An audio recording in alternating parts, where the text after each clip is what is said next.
Cette carafe Glouglou vous dit peut-être quelque chose. C'est normal, c'est l'un des produits emblématiques de la faïencerie de Charolles. Ici, on produit de la vaisselle et de la décoration à la main depuis plus de 180 ans.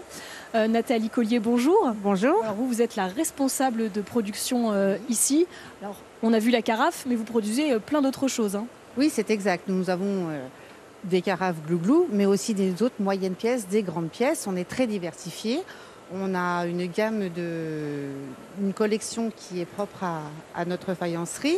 Bon, alors comment on fait pour fabriquer une pièce ici à la faïencerie?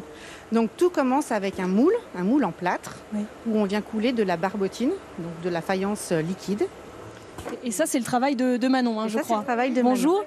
Alors là, vous êtes en plein démoulage, c'est ça? J'ai Glouglou, exactement. Donc le matin, moi j'arrive, j'installe mes moules, je coule, donc comme Nathalie vous expliquait, de la faïencerie liquide. Enfin, le temps de prise est à peu près 1 heure. Après, je vais revider mon moule dans un bac. Et après, je vais pouvoir le démouler comme je vais vous montrer de suite. Allez-y, on vous regarde. Donc là, vous ouvrez le moule qui a séché pendant plusieurs heures. Exactement. Et après, je vais pouvoir sortir justement ma pièce qui est toute dure et qui pourra justement aller à l'étape suivante.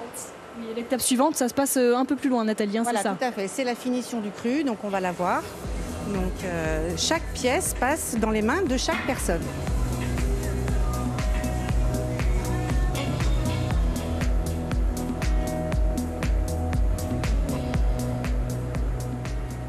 Donc là, on arrive à l'étape suivante après le démoulage. Tout à fait. Donc là, on est à la finition. Donc on retrouve Carmen. Bonjour Carmen. Alors, est-ce que vous pouvez nous expliquer ce que vous êtes en train de faire? Bien, écoutez, tout simplement, on enlève la couture de la masse, en fait, pour pouvoir justement enlever tout ce qui dépasse ici, de façon à ensuite que la pièce soit totalement lisse de toutes ces coutures. C'est quelque chose qui est fait à la main, c'est pas une machine qui vient poncer la pièce. Mes 10 doigts. Voilà.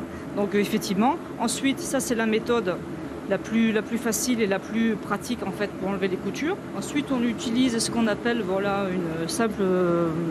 un pad tout simplement pour venir affiner en fait la pièce, un ponçage, un égrenage super fin, de façon à ce qu'il y ait vraiment aucune couture, plus rien. Ensuite, on passe un lavage avec une éponge, avec de l'eau tout simplement, pour enlever tout ce qui est pore en fait. Mais bon, le tout, c'est qu'enjoliver la pièce. Voilà. Et donc sur une pièce comme celle-ci, par exemple, il vous faut combien de temps pour la rendre totalement lisse? À peu près une vingtaine de minutes, à peu près, en prenant soin du petit lapin. Bon merci beaucoup, on va vous laisser finir et puis nous on va continuer la visite.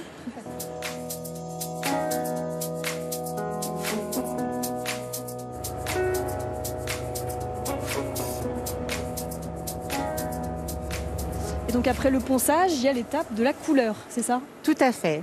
Donc avant d'appliquer l'émaillage, donc la couleur choisie par le client sur la pièce finale, on a une première cuisson qui est le biscuit.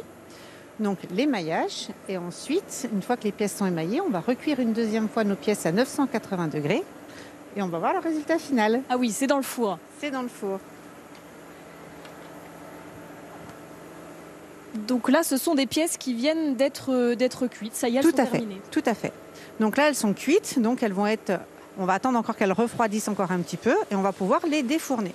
Et puis les équipes restent assez petites, c'est ça? Vous êtes assez peu nombreux à travailler dans l'atelier finalement? Tout à fait. On est 12 en production. Donc on essaye de perdurer le savoir-faire et de le transmettre surtout aux jeunes. Et alors, est-ce que la façon de fabriquer ces pièces a changé en 180 ans depuis la création de l'atelier? Alors, ce qui évolue, c'est les collections, forcément. Le savoir-faire et la méthode restent la même.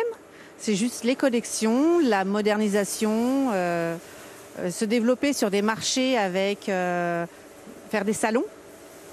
Donc, toujours évoluer comme ça. L'évolution se fait aussi dans les techniques. Donc, autrement, le savoir-faire évolue avec le savoir-faire des gens, des personnes. Merci beaucoup Nathalie. Merci à vous. C'est une recette qui fonctionne puisque la faïencerie de Charolles exporte même à l'étranger.